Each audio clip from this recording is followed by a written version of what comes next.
नमस्ते, स्वागत है आपका आपके अपने चैनल डिवाइन मैसेंजर पर। तो आज का चैनल मैसेज स्टार्ट करते हैं। वो पढ़ी भी हो सकती है और अनपढ़ भी। वो पढ़ी भी हो सकती है और अनपढ़ भी, पर होगी अनुभव में तुमसे बड़ी ही। हो सकता है तुम ज्ञान में उससे बड़े हो सकता है तुम ज्ञान में उससे बड़े हो और तुम्हारा दृष्टिकोण भी विस्तृत हो, पर इसका ये मतलब तो नहीं कि वो तुम्हारे हाथों तिरस्कृत हो। माना तुम्हारे सपने बड़े हैं और ऊंची उड़ान तुम्हें है भरनी, पर तुम्हारी परवरिश की खातिर कितने सपने उसने त्यागे, ये बात तुम्हें दिमाग में है रखनी।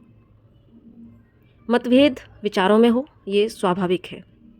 मतभेद विचारों में हो ये स्वाभाविक है, पर सिर्फ स्वयं को ऊपर रखने की चाहत में उसको दुख पहुंचाना, क्या ये व्यावहारिक है?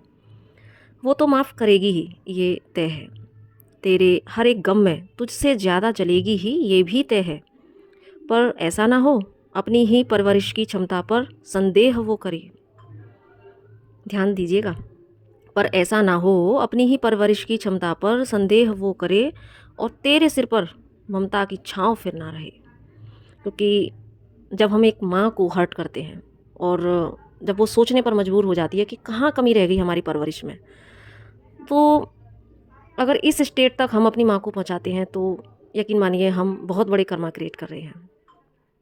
जब अपने उस फैसले पर ही अगर कोई माँ सोचने पर मजबूर हो जाए कि क्या इस बच्चे को पैदा करना मेरा सही डिसीजन था, या अपनी परवरिश के मुझसे कहाँ चूक हो गई कि मैंने ये बच्चा आज मेरे साथ इस तरह का व्यवहार कर रहा है।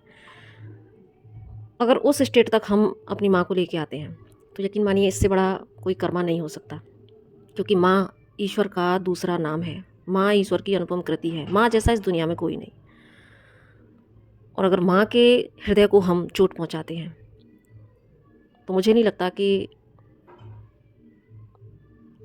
हम कभी सुखी रह सकते हैं। क्योंकि अगर हम कुंडली के बेस पर भी देखें तो हम जानते हैं कि सूर्य हमारा पिता का कारक है, तो माँ चंद्रमा माँ, हाँ, चंद्रमा का प्रतीक है और चंद्रमा हमारे मन का कारक है। तो अगर आपके माँ के साथ में संबंध अच्छे नहीं हैं तो कहीं ना कहीं आपने पास्ट लाइफ में अपने माँ के साथ में कर्मा क्रिएट किए हुए हैं। तो आज ये जो जन्म मिला है वो आपके लिए एक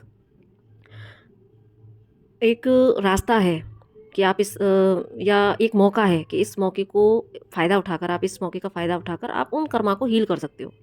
लेकिन इंसान उन कर्मास को हील करने के बजाय और कर्मा क्रिएट करता जाता है।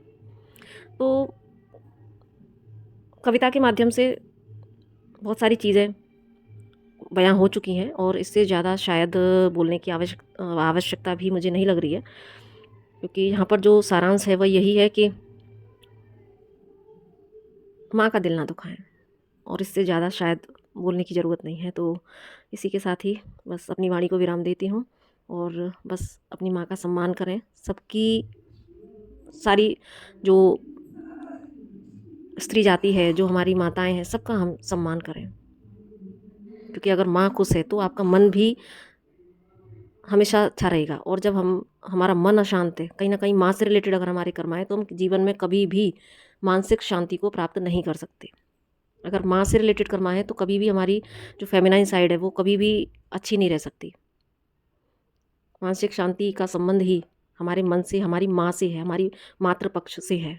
तो आई होप आपको ये कविता अच्छी लगी हो। तो प्लीज़ लाइक, सब्सक्राइब और शेयर ज़रूर से कीजिएगा। इसी के साथ ही नमस्ते।